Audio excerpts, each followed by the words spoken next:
Good morning students. आज हम लोग ये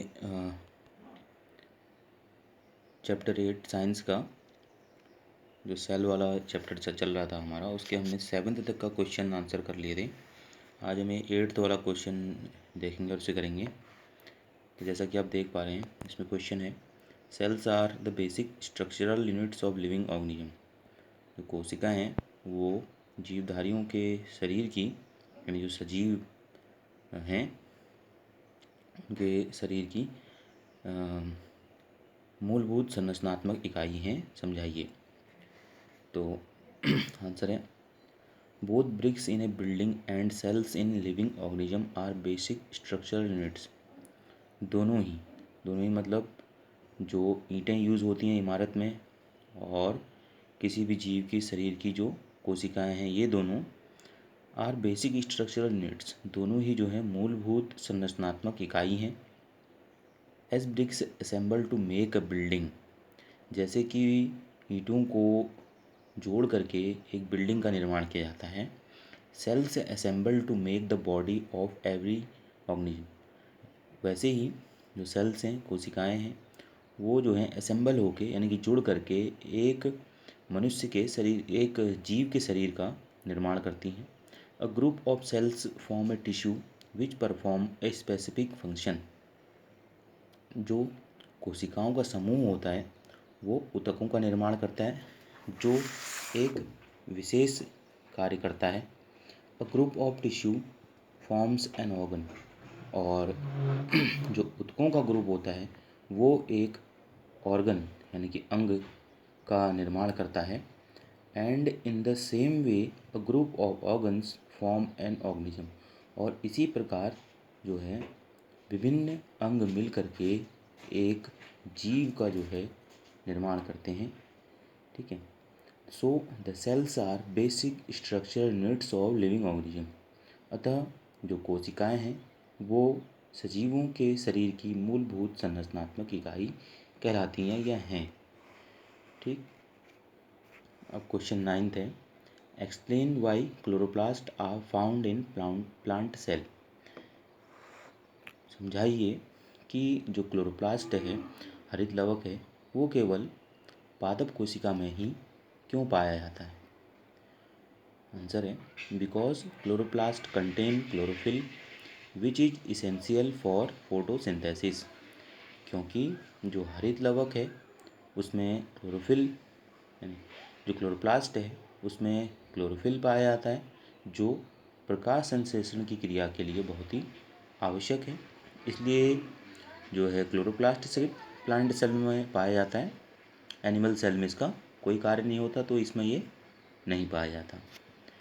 अब 10th क्वेश्चन है हमारा, कंप्लीट द पजल, यानी कि वर्ग पहेली है। इसको हमने ऐसे बॉक्सों के अंदर हमको ये दिया गया है, तो इसको फिलअप करना है। हमको इसके लिए हिंट दिए गए हैं, इन हिंटों को पढ़ लेते हैं पहले। अक्रॉस, यानी कि बाएं से दाएं की तरफ को ऐसे, this is necessary for photosynthesis, यह प्रकाश संश्लेषण के लिए आवश्यक है, ये पहले नंबर पे है। ठीक है, बाएं से दाएं तरफ में। फिर तीसरा नंबर दिया है बाएं से दाएं तरफ में, term for component present in the cytoplasm. एक कंपोनेंट का नाम बताइए जो साइटोप्लाज्म में उपस्थित होता है। फिर बाएं से दाएं तरफ को ही जो है द लिविंग सब्सटेंस, छठे नंबर पे इन द सेल, सेल में जो सजीव पदार्थ होता है उसका नाम। फिर 8वें नंबर पे units of inheritance present on the chromosomes, यानी कि अनुवांशिकी की इकाई जो क्रोमोसोम गुणसूत्र में उपस्थित होते हैं उनका नाम बताना है। फिर अप डाउन, यानी नीचे की तरफ। अभी तक तो हम अक्रॉस जा रहे थे, ऐसे ऐसे ऐसे ऐसे करके, अप डाउन की तरफ पे हमको बढ़ना है। उनके लिए ऐसी सीरीज़ भी दी गई है इसमें। जैसे फर्स्ट नंबर पे है ग्रीन प्लास्टिड्स के नेम क्या बोलते हैं करके उनको। सेकंड नंबर पे formed by collection of tissue, यानी कि विभिन्न टिश्यू मिलकर के क्या बनाते हैं। फोर्थ नंबर पे it separates the contents of the cell from the surrounding medium, यानी कि ये जो है सेल को जो है उसके बाहरी जो भाग होता है उससे अलग करती हैं। फिफ्थ नंबर पे है एम्प्टी स्ट्रक्चर इन साइटोप्लाज्म, जो खाली स्थान पाया जाता है साइटोप्लाज्म में वो उसको क्या कहते हैं। और 7th पे है ए ग्रुप ऑफ सेल्स, सेल्स के ग्रुप को क्या कहा जाता है करके। तो इस तरह से आप ये जो है देख पा रहे होंगे, मैंने इस तरह से बनाया है अपनी कॉपी में भी। ये बाएं से दाएं तरफ को वो फर्स्ट नंबर लिखा है, इस तरह से इसमें भरना होगा फर्स्ट नंबर पे जो हमारा हिंट के अनुसार जो आंसर होगा।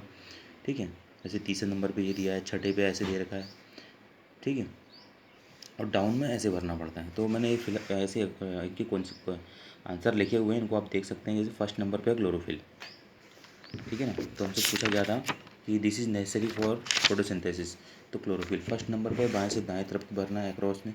तो यहाँ से यहाँ तक हम क्लोरोफिल भर लेंगे इसमें, जैसे कि मैंने भरा है ये इस तरह से ये आ जाएगा। ठीक है, फिर थर्ड नंबर पे दिया है ऑर्गेनल, यानी कि जिनको अंगक बोलते हैं हम। तो थर्ड नंबर पे क्या कहा था उसने कि term for component present in the cytoplasm, जो अंगक में जो चीज़ें पाई जाती हैं साइटोप्लाज्म में, क्या कहते हैं करके, तो वो ऑर्गेनल कहलाते हैं। तो ऑर्गेनल थर्ड नंबर पे यहाँ से भर लेंगे हम ऑर्गेनल करके। देखिए मैंने यहाँ पे भर रखा है इसमें, ये इस तरह से करके। ठीक है, फिर हमारा छठे नंबर पे था, ऐसे ही क्रॉस में देख रहे हैं पहले हम, the living substance in the cell. तो living substance in the cells क्या होगा, प्रोटोप्लाज्म होगा। ठीक है, छठे नंबर पे है, तो यहाँ से यहाँ को हम फिल करेंगे प्रोटोप्लाज्म को, जैसे कि मैंने यहाँ पे फिल किया है ये प्रोटोप्लाज्म। ठीक, इन बॉक्स को बनाना वक्त आप ध्यान देना कि आप इनको सही से बनाया, नहीं तो ये गड़बड़ हो जाएगी। ठीक है, फिर अगला है आपका units of inheritance present on the chromosomes. आठवें नंबर पे, यानी कि क्या कहते हैं उनको, जीन्स कहते हैं। आठवें नंबर कहाँ पे है हमारा, हम देखेंगे यहाँ पे आठवां नंबर। तो यहाँ से हम इधर को जीन्स भर लेंगे, जैसे कि मैंने यहाँ पे फिलअप किया है ये जीन्स करके। ठीक है, अभी हमने सब ये अक्रॉस भरे हैं।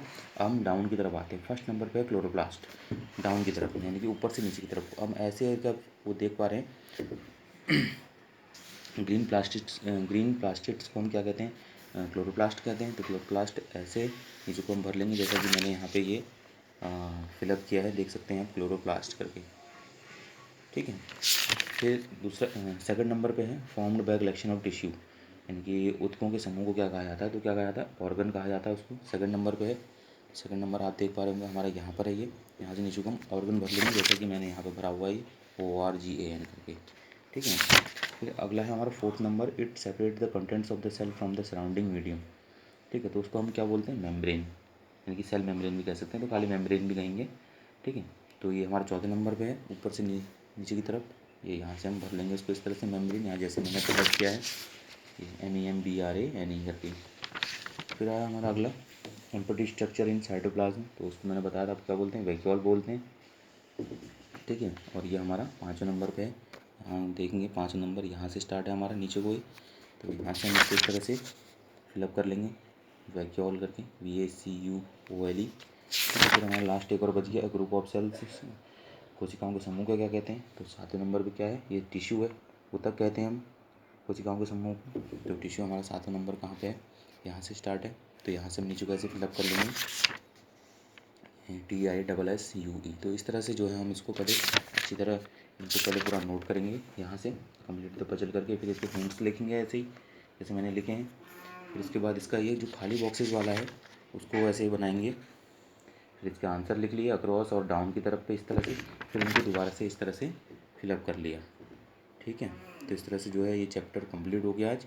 इसके मैंने पूरी एक्सरसाइज लास्ट तक का क्वेश्चन आपको बता दिए, तो इसको आप अपनी कॉपी पे नोट कर लीजिएगा।